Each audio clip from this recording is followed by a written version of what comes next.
அஸ்வெசும புதிய விண்ணப்பதாரிகளின் தகவல்களை பெற்றுக்கொள்ளல் 2024. குறுகிய காலத்தில் சமூக பொருளாதார அச்சுறுத்தலுக்குட்பட்டவர்களை அரசாங்கத்தினால் பராமரிக்க வேண்டும் என்ற நோக்கில் சமூக பாதுகாப்பு திட்டத்தை அறிமுகப்படுத்துவதே அஸ்வெசும நலன்புரி திட்டத்தின் நோக்கமாகும்.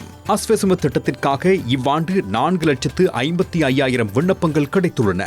இரண்டாம் கட்டமாக விண்ணப்பதாரிகளின் வீடுகளுக்கு சென்று மேலதிக தகவல்கள் திரட்டப்பட உள்ளன. சகல கிராம உத்தியோகத்தர் பிரிவுகளிலும் தகவல்களை திரட்டுவதற்கு அரசு உத்தியோகத்தர்கள் நியமிக்கப்பட்டுள்ளனர். இது ஜெயகாந்த் வீடா? ஆமா ஆமா, நாங்கள் எஸ்எஸ்எம்லேருந்து வந்திருக்கிறோம். எண்ணெடு செய்வதற்கு உள்ள வரலாமா? நலன்புரி திட்டங்களில் இணைக்கப்படும் தகுதி வாய்ந்த குடும்பங்களை தேர்ந்தெடுக்க முறைமையொன்று நலன்புரி பயனாளர்கள் சபையினால் அறிமுகப்படுத்தப்பட்டுள்ளது. எஸ்எஸ்எம்க்கு விண்ணப்பித்திருக்கிறீர்களா? ஓ மிஸ். குடும்பத்தில் விண்ணப்பித்தது யாரு? நான் தான் மிஸ். சரி, உங்களுடைய முழு பேர் என்ன? கந்தசாமி ஜெயகாந்த். இப்போ நீங்கள் எஸ்எஸ்எம்க்கு விண்ணப்பிச்சிருக்கிறீங்க.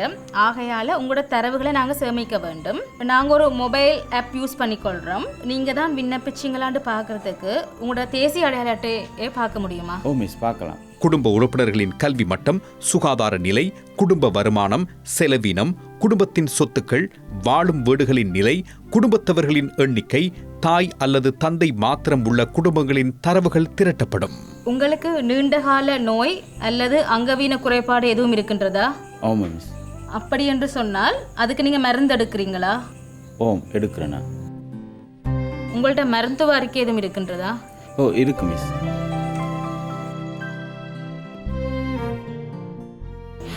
உங்களுடைய வாழ்வாதாரத்திற்கு மாத வருமானம் எப்படி வருகின்றது?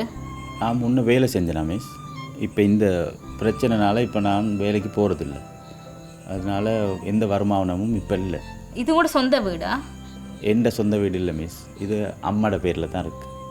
நீங்கள் மாதம் பாவிக்கிற மின்சாரத்துக்கு பில் எப்படி வருது? எப்படியும் ஒரு 2,000 மாதிரி வரும். நீங்கள் குடிப்பதற்கான தண்ணீர் எங்கேருந்து எடுக்கிறீங்க? டெப்பில் தான் எடுக்கிறோம். இப்போ எடுக்கிற தரவுகளை உறுதிப்படுத்துவதற்காக நாங்கள் இறுதியில் உங்களோட குரலை பதிவு செய்வோம். சரியோ? சரி மிஸ். அஸ்வெசும திட்டத்திலிருந்து இன்றைக்கு எங்களோட வீட்டுக்கு வந்திருந்தாங்க. எங்களோட முழுமையான தகவல்களை அவங்களுக்கு கொடுத்தோம்.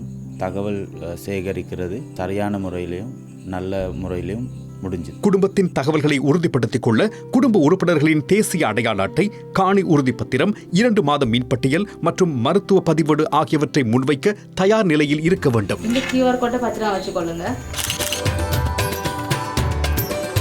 விண்ணப்பதாரி உட்பட குடும்ப அங்கத்தவர்களின் தகவல்கள் இறுதியாக சமூக பாதுகாப்பு தகவல் ஆவணத்தில் பதிவு செய்யப்படும்.